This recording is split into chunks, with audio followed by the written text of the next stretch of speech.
विजय कुमार हंसदर। धन्यवाद मैडम। एक विशेष मुद्दे पे आज बोलने के लिए मैं खड़ा हुआ हूं कि आदिवासी कई समय से अलग धर्म कोड की मांग कर रहे हैं, सरना धर्म कोड की, और धर्म कोड नहीं होने के वजह से कई स्टेट्स में आदिवासियों को हिंदू धर्म में लिखा जाता है, जो कि वो है नहीं। सरना धर्म और सनातन धर्म ये दोनों अलग हैं, और हम लोग आदिवासी में अपने आप को जाति के रूप में आदिवासी लिखते हैं। तो कई जगह पे जाति और धर्म के नाम पे कंफ्यूजन क्रिएट कर जनगणना पे प्रभावित करने का प्रयास किया जा रहा है। मैं चाहता हूं कि जाति आधार पे आदिवासियों की जनगणना हो। और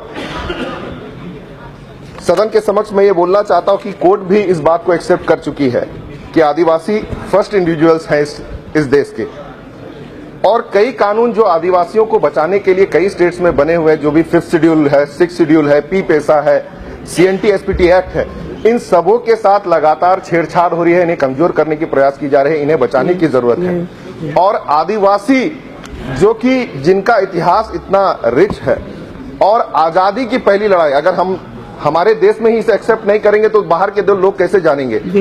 1857 को पहले की आजादी की लड़ाई मानी जाती है, लेकिन 1855 सिद्धू कानू जी के हुल क्रांति, ये है आपका जाकर के आजादी की पहली लड़ाई अंग्रेजों के खिलाफ, जो कि मैं चाहता हूं मैडम सदन के माध्यम से कि आज इसे पूरे देश के हिस्ट्री के किताब में पढ़ाया जाना चाहिए। और धर्म कोड जो है कि सरना धर्म कोड को लागू किया जाए, इसकी मांग रख करके मैं अपनी बात को विराम देता हूं।